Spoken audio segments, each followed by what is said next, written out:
वो नाम है साइंटिफिक नेम, उसका एक वैज्ञानिक नाम होता है जो बायोलॉजिस्ट उसको तैयार करते हैं। मींस जो जैव वैज्ञानिक होते हैं, बायोलॉजिस्ट होते हैं, पार्टिकुलर ऑर्गेनिजम्स का वो नाम देते हैं। जैसे हमारा साइंटिफिक नेम क्या है, मानव का, ह्यूमन बींग्स का साइंटिफिक नेम क्या है, होमो सैपियंस।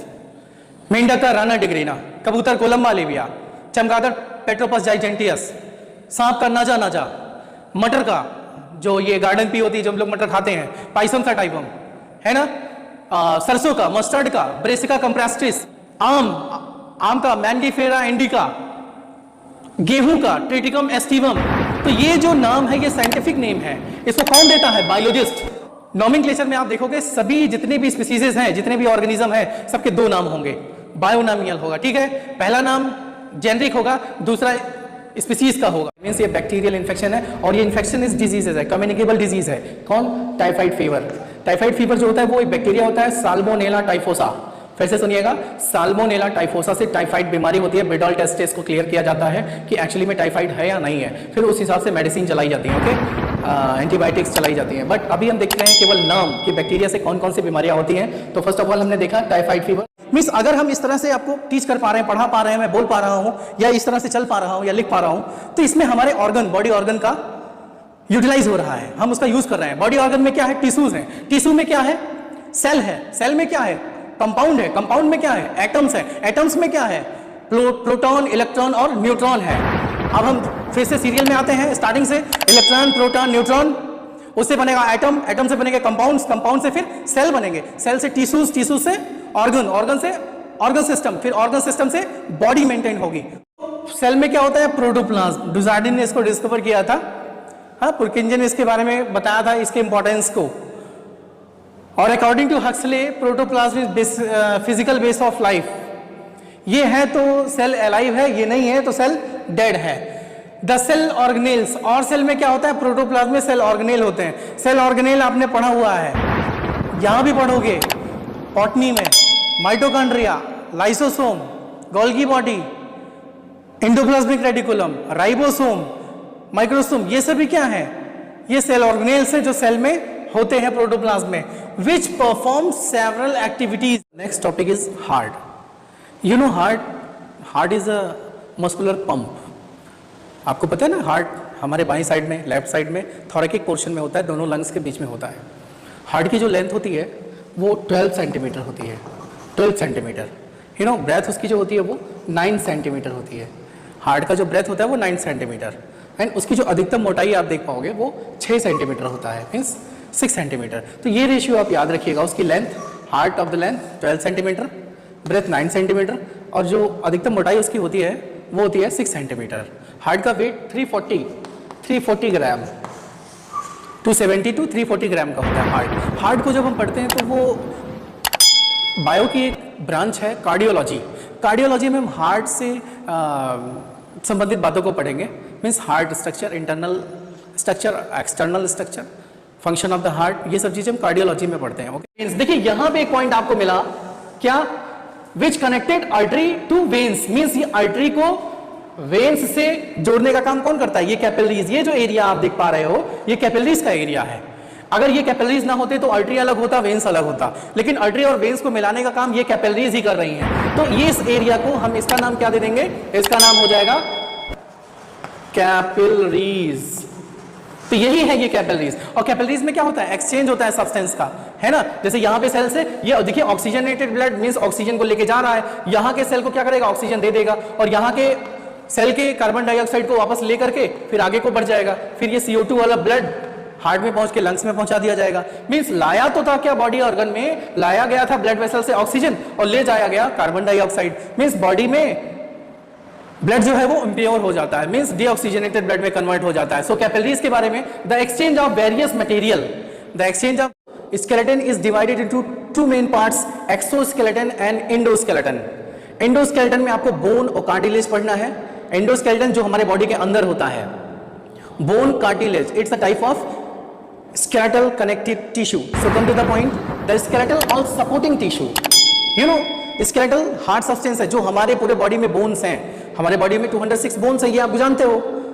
कुछ बोन्स के नाम मैं आपको बताता हूँ, frontal, parietal, occipital, temporal, ethmoid, sphenoid, clavicle, scapula, humerus, radius, ulna, carpals, metacarpals means ribs, 24 ribs होती हैं। Innominate mean pubis, ischium, ilium, femur longest bone, malleus incus stapes smallest bone, tibia, fibula, patella, tarsals, metatarsals. तो जो ये सभी bones आपके पास में है ना, ये आपको क्या दे रहे हैं? सपोर्ट दे रहे हैं पूरे बॉडी को। हम उससे मूवमेंट कर पाते हैं, हम खड़े हैं तो बोन्स की वजह से खड़े हुए हैं। ओके, अभी कहीं भी स्केलेटल वर्ड आएगा तो आप मान लीजिए वो आपकी बॉडी को सपोर्ट देगा। Cartilage located in the following body parts, air pinna यहां पे होगा, ट्रैकिया में हो जो रिंग्स होंगे वहां पर होगा, कि नोज टिप में कार्टिलेज होता है, मींस यहां इस पोर्शन में कार्टिलेज बोन नहीं होता। एपिग्लांटिस, यू नो फेरिंग्स पोर्शन में आप पढ़ोगे, जब एलिमेंट्री कैनाल पढ़ोगे तो उसमें आप एक पोर्शन आएगा बकल कैविटी के पीछे फेरिंग्स। तो फेरिंग्स में आपने पढ़ना है ग्लेड ग्लांटिस, एपिग्लांटिस। एपिग्लांटिस जो है विंड पाइप में भोजन को नहीं जाने देता है, मींस हमारे लंग्स में कोई फूड सब्सटेंस ना चला जाए, इसलिए उस पर क्या लगा होता है? एपिग्लांटिस, जो ग्लांटिस को बंद कर लेता है। सो एपिग्लांटिस आप एग्जांपल याद रखिए कि एपिग्लांटिस में क्या होता है? Cartilage. Okay, next end of bone, जो लॉन्ग बोन होती है उनके इन पोर्शन में कार्टिलेज लगा होता है। So example of cartilage in our body, ear pinna, nose tip, epiglottis, end of long bones and the rings of trachea. So what the function of cartilage? Cartilage का काम क्या होता होगा? It provides support and flexibility of the body part. और internal organ में भी muscles की quality आपने देखे होंगे। सो ये में बहुत पावर होती है, जैसे आप डंबल उठा पाओगे, किसी को स्ट्रेच कर पाओगे, खींच पाओगे किसी को, तो ये वॉलंटियर मसल्स के कारण होता है। मींस बाइसेप्स, ये दिख रहा है आपको? बाइसेप्स, ट्राइसेप्स, ये जो मसल्स हैं हाथ के, ये वॉलंटियर मसल्स हैं। मींस हम किसी भी चीज को अगर खींच रहे होते हैं तो किन मसल्स के कारण? Volunteer muscles means striated muscles के कारण। सो जितनी भी मूवमेंट होती है बॉडी में, मूवमेंट अगर है हमारे ब्रेन के कंट्रोल से, मींस हमारी इच्छा के अनुसार अगर काम हो रहा है, तो वो वॉलंटियर मसल्स हैं। Voluntary muscles is also known as striated muscles. Rapid contraction means इनसे हम बहुत तेजी से काम ले सकते हैं। जैसे हमको अगर भागना है तो हम बहुत तेजी से भागेंगे। These muscles can get tired, ये मसल्स क्या हो जाती है? थक जाती है, गेट टायर्ड। और थकने के बाद क्या होता है?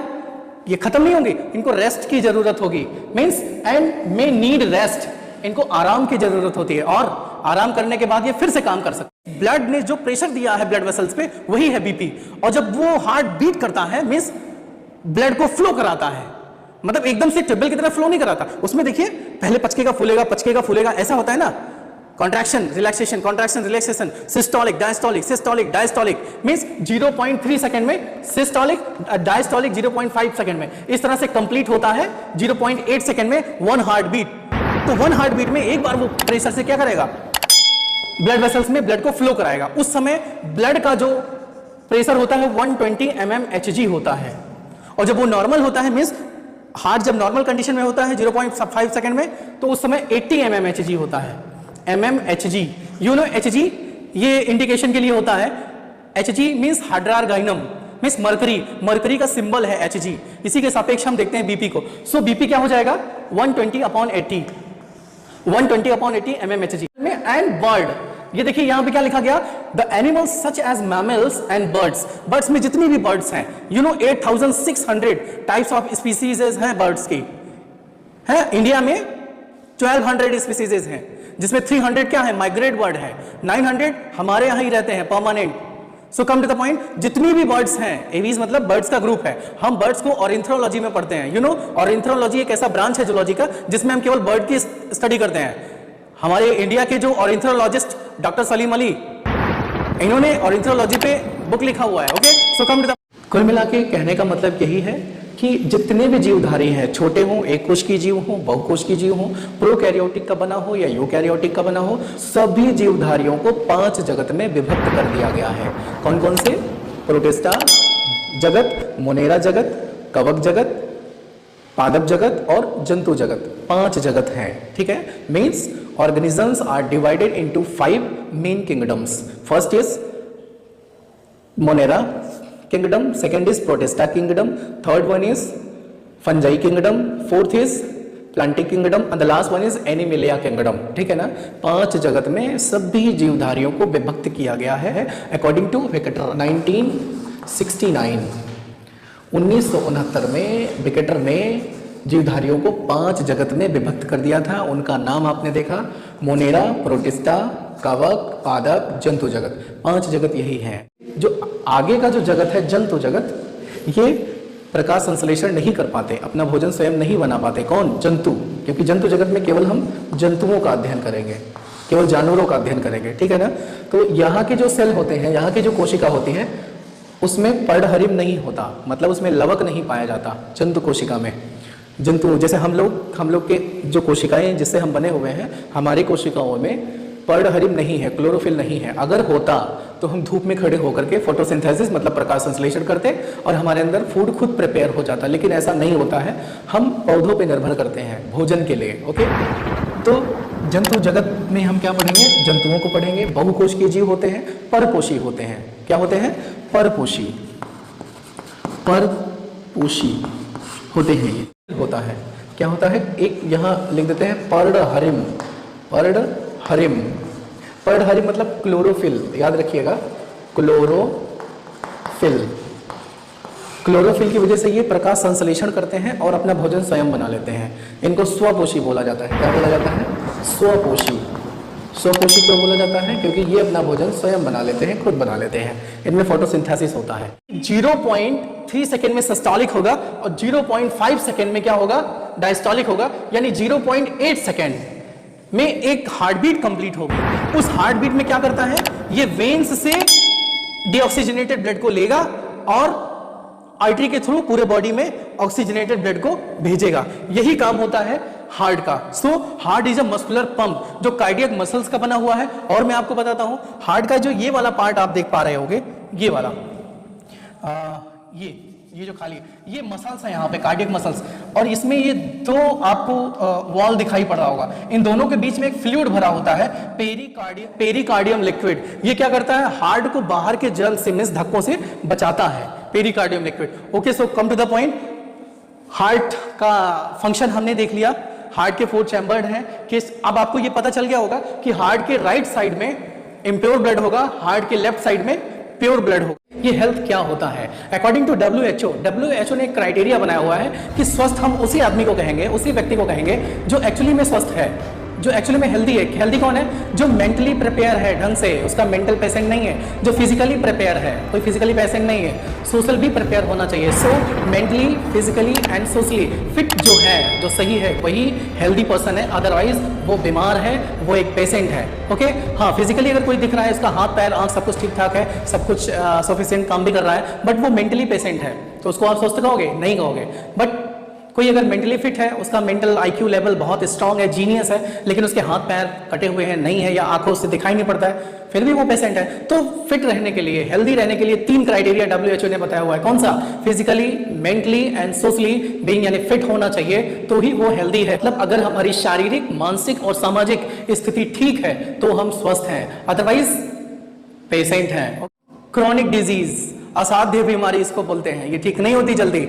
जैसे एलिफेंटियासिस, यहाँ पे देखिए नाम लिखा गया है एलिफेंटियासिस। इसको पहले देखो, इसमें एलिफेंट जुड़ा हुआ है, इसको हिंदी में हाथी पांव बोलते हैं। किसी के पैर हाथ में स्वेलिंग आ जाती है हमेशा के लिए। फाइलेरिया, इस बीमारी का क्या नाम है? फाइलेरिया। ये मच्छरों के काटने से होता है। मच्छर के एक्चुअली मुंह में एक पैरासाइट होता है, नाम उसका बाउचेरिया बेनक्रेफ्टियाई। अब जब वो मच्छर आके काटते हैं तो बॉडी में वो बाउचेरिया बेनक्रेफ्टियाई एंटर कर जाता है और उसके आने से बॉडी में फाइलेरिया डिजीज होती है। उसी फाइलेरिया को यहाँ एलिफेंटियासिस या फिर हाथी पांव, पील पांव, जो कुछ भी बोलते हैं। और ये अगर एक बार हो गया तो ये ठीक होने का नाम नहीं लेता है जब तक कि आदमी मर नहीं जाएगा। जरा मुश्किल होता है इसका ठीक होना। नेक्स्ट गया ट्यूबरकुलोसिस। अब जैसे किसी को टीबी हो गया, ट्यूबरकुलोसिस, तो ये भी जल्दी ठीक होने का नाम नहीं लेता, बिकॉज ये क्रोनिक डिजीज है, सालों साल चलता रहता है। ये एक बैक्टीरिया होता है, माइक्रोबैक्टीरियम ट्यूबरकुलोसिस। देखिए, एक होता है सैंड फ्लाई। सैंड फ्लाई एक कालाजार बीमारी को फैलाते हैं। ये वेक्टर का काम कर रहे हैं, ध्यान दीजिएगा, ये वेक्टर का काम कर रहे हैं। नेक्स्ट इज हाउस फ्लाई, जो घरों में मक्खियां होती हैं, उनसे कौन कौन सी बीमारियां फैल रही होती हैं हमको पता भी नहीं होता है। कौन सी? Typhoid, diarrhoea, dysentery, cholera, tuberculosis. Listen again, typhoid, diarrhoea, dysentery, cholera, tuberculosis. ये जो बीमारियां हैं, ये हाउस फ्लाई, घर में जो मक्खियां होती हैं उनसे फैलती हैं। तो घर में गंदगी ना होने दें, हाइजीन रखें, personal hygiene, community hygiene, it's also very important. Okay, so healthy रहने के लिए। तो अभी आपने देखा कि वेक्टर के थ्रू मलेरिया जो डिजीज है वो प्लाज्मोडियम के कारण होता है। You know plasmodium, unicellular organism, microscopic organism, but वो मच्छर के मुंह में होता है। कौन? प्लाज्मोडियम। और जब वही मच्छर किसी को काटता है तो प्लाज्मोडियम अंदर चला जाएगा, अंदर जाने के बाद मलेरिया क्रिएट करेगा। आपको पता है मच्छर की कितनी प्रजातियां हैं? एनोफ्लिस, क्यूलेक्स, डेंगू, इस तरह की बहुत सी स्पीसीज हैं। बट जो मॉस्किटो होता है वो फीमेल मॉस्किटो ही काटता है। लिखा हुआ है एनाफ्लिस फीमेल मॉस्किटो। इसके मुंह में क्या होगा? प्लाज्मोडियम, और ये मलेरिया क्रिएट करेगा। ओके। क्यूलेक्स एक मच्छर है, स्पीसीज है फीमेल क्यूलेक्स। इसके मुंह में वाउचेरिया बेनक्रेफ्टियाई होगा। क्या? वाउचेरिया बेनक्रेफ्टियाई। इसकी वजह से फाइलेरिया एक बीमारी होगी। नेक्स्ट एडीज जो मॉस्किटो होता है, एडीज मॉस्किटो में येलो फीवर, उसके काटने से येलो फीवर और डेंगू होता है। रैट, आपको पता है चूहे से कौन सी बीमारी फैलती है? प्लेग। कौन सी? प्लेग। तो जो ये रैट है ये प्लेग को फैलाएगा। प्लेग ये एक बहुत बड़ी बीमारी हुआ करती थी, अभी तो उसके वैक्सीनेशन से इसको कम कर दिया। ये देखिए प्लेनेरिया, ये एक ऑर्गेनिज्म है प्लेनेरिया। प्लेनेरिया को अगर आप 3 पार्ट्स में काटते हो, 1 2 3 मीन्स इस तरह से, अगर आपने ऐसे काट दिया, रीजनरेशन में क्या होता है? इसके इस पार्ट से नीचे का पूरा पोर्शन बन जाएगा, इस पार्ट से ऊपर का पूरा पोर्शन बन जाएगा, और नीचे के लोअर पार्ट से ऊपर के पूरे पोर्शन बन जाएंगे। अभी देखते हैं, जैसे इस पार्ट से देखिए, यहाँ पे देखिए रीजनरेशन की क्या हुआ, ये पूरा पार्ट देखिए यहाँ पे बन के तैयार हो गया। मींस सेकंड जो उसका मिडिल पार्ट हमने काट दिया था, वो भी जो है उसके ऊपर के पार्ट भी आ जाएंगे, नीचे के भी पार्ट्स भी मेंटेन हो जाएंगे, फिर से आ जाएंगे। ओके। अब तीसरा जो लोअर पार्ट इसका कटा हुआ था, यहाँ से पूरा का पूरा प्लेनेरिया निकल के चला आएगा। तो आपने क्या देखा? एक प्लेनेरिया को 3 पार्ट्स में काटा गया है, और उन बॉडी पार्ट्स से 3 प्लेनेरिया तैयार हो गया। इस 3 ऑर्गेनिज्म यहाँ 3 इंडिविजुअल बन गए। अभी क्या है? Regeneration, the process of getting back a full organism from its body part. Body का कोई भी पार्ट होगा उससे फुल ऑर्गेनिज्म बन के तैयार हो जाएगा। वही क्या है? Is called regeneration. कॉम्प्लेक्स में आप देखोगे फ्लोएम, जाइलम। जाइलम फ्लोएम थोड़ा कॉम्प्लेक्स होता है। क्यों होता है? क्योंकि आपने टिश्यूज का डेफिनेशन देखा था क्या? Group of cell which is similar in structure and function, that is called tissue. But जब आप जाइलम या कॉम्प्लेक्स पढ़ोगे तो वहां पे क्या होगा? फंक्शन तो सेम होगा, फंक्शन तो सेम होगा, बट उनका जो स्ट्रक्चर होगा वो अलग अलग सेल का बना होगा। जो ग्रुप में जो सेल होंगे वो अलग अलग होंगे, बट फंक्शन एक होगा। तो थोड़ा सा यहाँ पे कॉम्प्लेक्स आपको देखने को मिलेगा। बट मैरास्मेटिक टिश्यू में सो सिंपल है, हेडेक मत लीजिए, बहुत आसान है ये plant tissue. Okay. So first of all पहले हम क्या स्टार्ट करेंगे? मैरास्मेटिक टिश्यू। प्लांट टिश्यू जो कि मैरास्मेटिक टिश्यू और परमानेंट टिश्यू में डिवाइडेड है, तो सबसे पहले मैरास्मेटिक टिश्यू को पढ़ेंगे। Okay. Tissue, you know plant tissue divided into 2 main parts, meristematic and permanent. सबसे पहले मैरास्मेटिक हम देखते हैं। क्या? Cells of meristematic. जैसे कोई पेशेंट है, मींस किसी को अगर बीमारी है, तो वो बीमारी उससे दूसरे में कैसे पहुंचेगी? तो कुछ ना कुछ मेथड होना चाहिए। सपोज दैट हमारे पास ये 2 पेशेंट हैं, सॉरी एक पेशेंट है, एक हेल्दी पर्सन है। ये पेशेंट है, ये हेल्दी पर्सन है, तो इसके अंदर बीमारी है, इसके अंदर माइक्रोब्स हैं। ओके। तो इसके माइक्रोब्स इस हेल्दी पर्सन तक कैसे पहुंचेंगे, हमको यही देखना है। तो हवा से भी पहुंच सकते हैं, पानी के माध्यम से भी पहुंच सकते हैं, water burn disease, air burn disease, इस तरीके से। फिर ये फिजिकली कांटेक्ट में आएगा तो भी डिजीज इस पेशेंट से इस हेल्दी पर्सन में पहुंच सकते हैं। So come to the point, infectious disease spread. जो संक्रमणीय बीमारी होती है वो कैसे फैलती है? फ्रॉम वन इन्फेक्टेड पर्सन, जिसमें बीमारी होगी उसको बोलेंगे इन्फेक्टेड पर्सन, जिसमें बीमारी नहीं होगी उसको बोलेंगे हेल्दी पर्सन। तो infected person to another normal person, और नॉर्मल पर्सन में कैसे वो पहुंचता है, हेल्दी पर्सन में वो बीमारी कैसे पहुंचती है, हम यही बात आज डिस्कस करेंगे। सो आपका okay, xylem which carries water and mineral. तो वाटर और मिनरल को कैरी करने का काम करेगा, डिस्ट्रीब्यूट करने का काम करेगा xylem. The next is phloem which carries the food material which the plant makes. Means कहीं और से नहीं, जो प्लांट लीव्स में मैन्युफैक्चर करता है वाया फोटोसिंथेसिस, उस फूड प्रोडक्ट को, उस भोजन को पूरे प्लांट बॉडी में डिस्ट्रीब्यूट करने का काम करता है phloem. You know phloem? Phloem which carries the food material which the plant makes. Which the plant makes means photosynthesis में जो स्टार्च बना हुआ है। ओके। और क्या करता है फ्लोएम? फ्लोएम का एक काम और देखिए यहाँ पे, ऑल्सो कैरीज हार्मोन्स। प्लांट के जो टॉप पोर्शन होते हैं, जहां पे सेल डिवीजन होता है, जहां मैरास्मेटिक टिश्यू होता है, जिस रीजन में ग्रोथ होना होता है, वहां पर फ्लोएम क्या करता है? हार्मोन्स की सप्लाई करता है। ट्रांसपोर्ट इन प्लांट में हमें केवल क्या पढ़ना है? Xylem, and the next one is phloem. These are complex permanent tissue. केचुआ, केचुआ मतलब ये ऐसा बारिश के सीजन में निकलता है ना, ऐसे उसकी बॉडी जो होती है वो सेगमेंटेड होती है। अर्थवॉर्म की बॉडी क्या होती है? सेगमेंटेड होती है, मींस खंडों में बटा होता है। 120 टू 180 सेगमेंट होते हैं अर्थवॉर्म में। अर्थवॉर्म का zoological name Pheretima पोस्थुमा। Earthworm Annelida phylum से बिलोंग करता है। एनिलिडा का मतलब क्या होता है? Segmented body. Segmented body means ये देखिए, इसका पहला जो है वो प्रोस्थेलियम बोला जाता है, पहला सेगमेंट जो उसका मुख होता है, और एनस लास्ट पॉइंट पे होता है।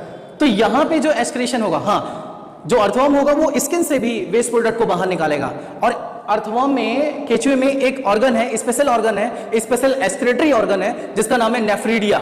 Moist skin of earthworm also act as an excretory organ. Nephridia तो एक्सक्रीटरी ऑर्गन है ही, but earthworm's skin is also excretory organ. O2 और CO2 यानी कि ऑक्सीजन और कार्बन डाइऑक्साइड को एब्जॉर्ब करता है और ट्रांसपोर्टेशन करने का काम करता है बॉडी ऑर्गन में। Lungs to body organ, body organs to lungs, means oxygen को लेकर के बॉडी ऑर्गन में पहुंचाता है और कार्बन डाइऑक्साइड को बॉडी ऑर्गन से लेकर के लंग्स में पहुंचाने का काम किसका है? हीमोग्लोबिन का है। और हीमोग्लोबिन कहां पे होता है? आरबीसी में होता है। RBC means red blood cell, RBC, इसका नाम आरबीसी है, रेड ब्लड सेल। ये ऐसा ब्लड सेल है जो रेड है। रेड इसलिए है क्योंकि इसमें हीमोग्लोबिन है। हीमोग्लोबिन कैसे है उसकी मैं आपकी कहानी बताता हूं, आप कहानी की तरह सुनिए आप उसको।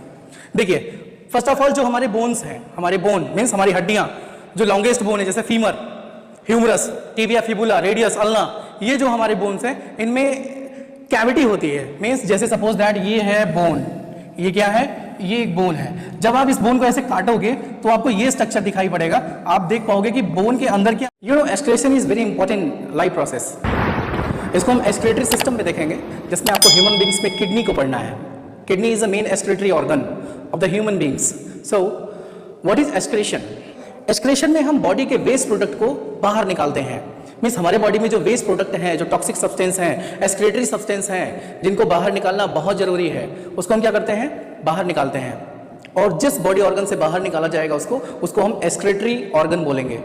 जो सब्सटेंस बाहर निकलेगा एक्सक्रीटरी सब्सटेंस होगा। So toxic waste, excretory substance, harmful substance, harmful जो हमारे बॉडी में अगर रहा तो बॉडी के लिए ठीक नहीं है, उसको बाहर ही निकालना है। जैसे carbon dioxide, ammonia, urea, uric acid, इनको बॉडी के बाहर ही निकालना होता है। तो दीज आर टॉक्सिक सब्सटेंस और टॉक्सिक वेस्ट, ये बॉडी में खुद बन जाते हैं। So the process of removal of toxic waste हमारी बॉडी में एंटर करने के बाद डिजीज क्रिएट करते हैं, उनको हम जर्म्स बोलते हैं। तो किल्स, उनको क्या करते हैं? मारते हैं। ईट्स, उनको खा लेते हैं। कौन? WBC जो है उनको मार के खा लेता है। Lymphatic system it's a type of immune system. क्यों? क्योंकि इसमें क्या बन रहा है? स्पेशल WBC बनता है।